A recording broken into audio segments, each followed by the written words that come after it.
இயற்கையும் ஆன்மீகமும் ஒன்றாக கலந்த ஒரு அரிய புனித தலம். சோதனைகள் நிறைந்த பாதைகள், மர்மங்கள் மறைந்த குகைகள், பக்தியின் உச்சத்தை உணர்த்தும் ஏற்றம், இவை அனைத்தையும் தன்னுள் கொண்ட இந்த மலை சாதாரண தரிசனத்தை கடந்து ஒரு ஆழமான ஆன்மீக அனுபவமாக மாறுகிறது. இங்கு அருள் புரியும் மல்லிகார்ஜுனர் மற்றும் பிரம்மராம்பிகை பக்தர்களை அருகிலிருந்து அருளால் அணைத்து முயற்சிக்கும் ஒவ்வொரு அடிக்கும் அர்த்தமளிக்கின்றனர். பயமும் பக்தியும் ஒன்றாக கலக்கும் இந்த யாத்திரை மனிதனை உள்ளிருந்து மாற்றும் ஒரு தெய்வீக பயணமாக விளங்குகிறது. திருவண்ணாமலை மாவட்டத்தில் ஆன்மீக ரகசியங்களையும் இயற்கை அற்புதங்களையும் தன்னுள் தாங்கி நிற்கும் தெய்வீக மலைத்தலம்தான் பர்வதமலை. இது சாதாரண யாத்திரையிடமல்ல, ஏழைகளின் கைலாயம் என்று பக்தர்கள் போற்றும் அரிய சிவஸ்தலம்.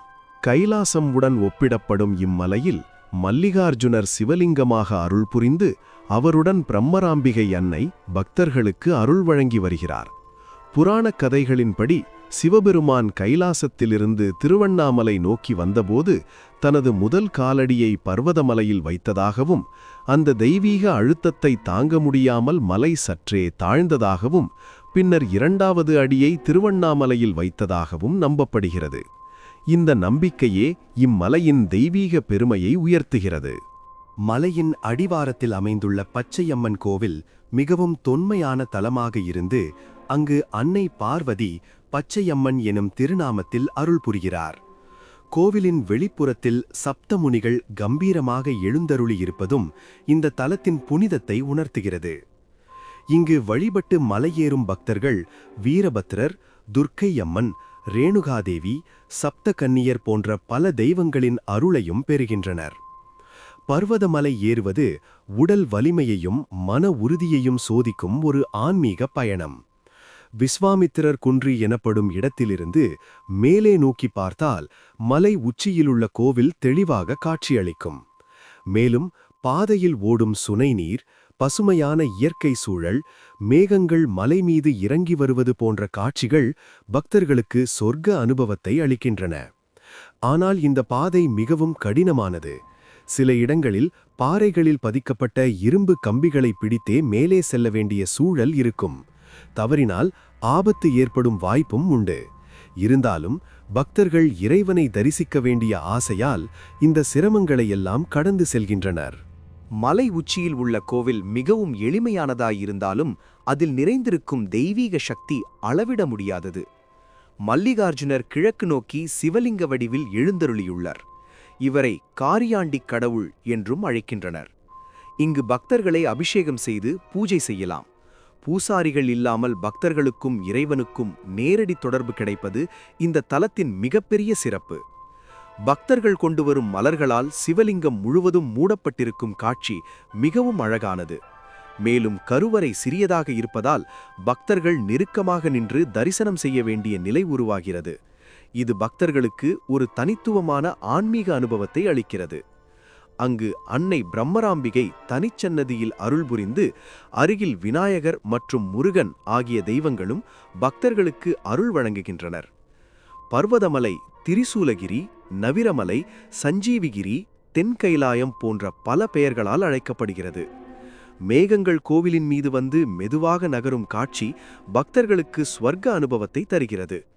இம்மலையில் அரிய மூலிகைகள் நிறைந்துள்ளன. சித்தர்கள் வாழ்ந்த குகைகளும் காணப்படுகின்றன. இன்னும் சித்தர்கள் அங்கு தவம் செய்து கொண்டிருக்கின்றனர் என்ற நம்பிக்கையும் நிலவுகிறது. இதனால் இந்த மலை ஒரு மர்மமிகு தெய்வீக தலமாக விளங்குகிறது. கடல் மட்டத்திலிருந்து சுமார் 4500 அடி உயரம் கொண்ட இம்மலை திருவண்ணாமலை மலைக்கு காட்டிலும் உயரமானது. இம்மலையை சுற்றி கிரிவலம் வருவது சுமார் 26 கிலோமீட்டர் தூரம். இது திருவண்ணாமலையின் 14 கிலோமீட்டர் கிரிவலத்தை விட அதிகமானது. தென்பாதி மங்கலம் மற்றும் கடலாடி வழியாக மலை ஏறும் பாதைகள் உள்ளன. இங்கு நடைபெறும் விழாக்கள் மிகவும் சிறப்பானவை. பௌர்ணமி நாட்களில் சிறப்பு பூஜைகள் நடைபெறுகின்றன. அன்றைய தினம் இந்திரன் வந்து இறைவனை வழிபடுவதாக நம்பிக்கை உள்ளது. மேலும் மகா சிவராத்திரி, கார்த்திகை தீபம், சித்திரா பௌர்ணமி, பிரதோஷம், பங்குனி உத்திரம் போன்ற நாட்களில் கோவில் விழா கோலம் காண்கிறது. குறிப்பாக கார்த்திகை தீபத் திருவிழாவில் பக்தர்கள் தாங்களே கொண்டுவரும் நெய்யை பயன்படுத்தி பெரிய தீபம் ஏற்றி கோவில் முழுவதும் அகல் விளக்குகள் ஏற்றி ஒளிரச் செய்வது கண்கொள்ளா காட்சியாகும். இந்த தலத்தின் மிகவும் பரபரப்பான மற்றும் பக்தர்களை ஆச்சரியப்படுத்தும் அம்சம் பைரவர் தொடர்பான அதிசய நம்பிக்கையாகும். மாலை அல்லது இரவு நேரங்களில் மலை ஏறும்போது வழி தவறும் பக்தர்களுக்கு நாய் வடிவில் பைரவர் தோன்றி முன் நடந்து சென்று சரியான பாதையை காட்டுவதாக பலர் அனுபவமாக கூறுகின்றனர். அந்த நாய் எங்கிருந்து வருகிறது, எங்கு மறைகிறது என்பது யாருக்கும் தெரியாது.